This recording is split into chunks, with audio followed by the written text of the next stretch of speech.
It's that Yard Talk 101. What your campus life about? Got the Q's hopping out, and the red setting it out. Nuke stroll, Sigmas walking, campus popping pretty off. The SGA debate, who next in the presidential office? Howard the Hampton Union and A&T. Halftime gon' be live, drum line provide the beat. Trojan Nation has my heart, and you just wouldn't understand until the universities all across the land. What's up, Yard Talk? It's your boy Jahliel, and I'm here with Mr. Roland Martin himself here at Virginia State University. Mr. Roland Martin, first and foremost, thank you. Thank you. It's graduation here at Virginia State. It's a lot of anxious seniors that are about to embark on the real world. What advice do you have for them? Well, one, I don't write speeches, so I haven't decided what I'm going to say. Okay. So I decide when I get up there. But the most important thing for me, for any graduate, is to have absolute passion for what it is that you want to do.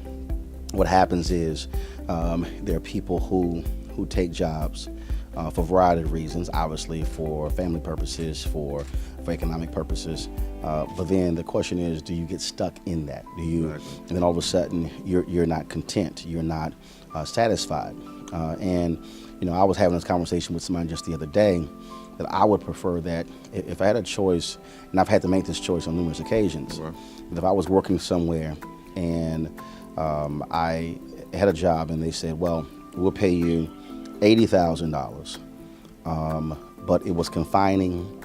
I didn't have the freedom and the flexibility that I wanted, but then there was a job where it was $50,000, but it gave me the freedom and the flexibility to do things I want.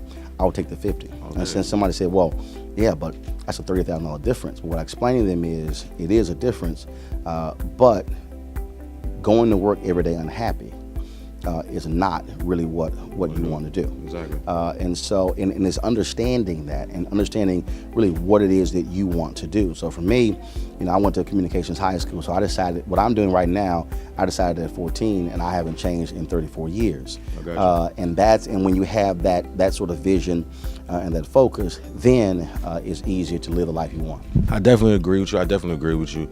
Now, real quick, from a professional lens of a successful journalist like yourself, the views on HBCUs, speak on it. Well, first and foremost, HBCUs are fundamental to the advancement of Black America, fundamental to the advancement of America.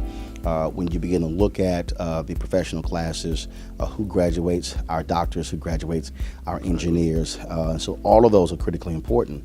So I think it's vital that we support these institutions, even if we did not attend these institutions, because it's a legacy issue that impacts our community.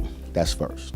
But the other thing is, which is the challenge that I've given HBCUs, and that is, first and foremost, we have to establish an attitude of giving the moment a student walks onto the campus. Exactly. Because what you can't have is, you can't have a situation of a student who is simply withdrawing from a university, but then not investing in a university. I've challenged HBCU graduates, if you spend more money per year going to homecoming than you give back to the university, then you have this thing reversed. The other thing that I've also challenged HBCUs directly, and I'm talking about on conference calls with presidents, is also understanding that you have to market that university.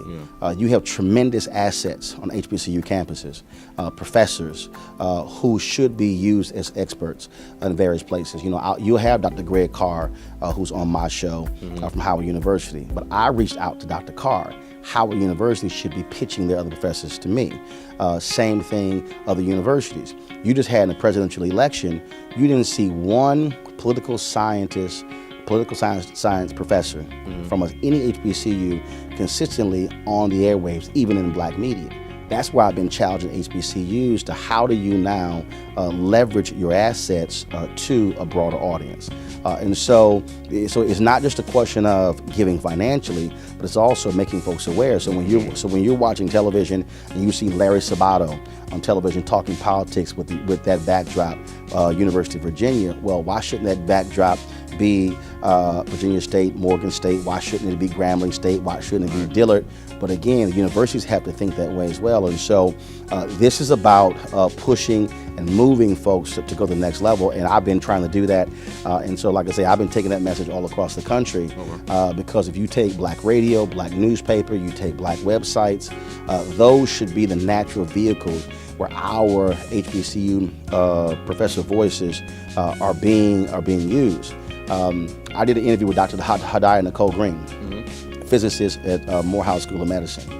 She's developed this, she's working on this new cancer laser research. That interview is the most viewed interview I've ever done on Facebook. When I called out Wendy Williams for her criticism of the NAACP and HBCUs, that's at about 8.6 million views on Facebook. The Dr. Hadiah Nicole Green interview has exceeded 9.1 million. So that tells you that the audience is saying, wow, here's something that this sister is doing and that we want to hear about. But then you have to be able, again, to be sure that people even be aware that those folks exist. Exactly. Listen, it's Yard Talk 101. You heard it from him himself, all right? Mr. Roland Martin, Jahliel Thurman. Yo.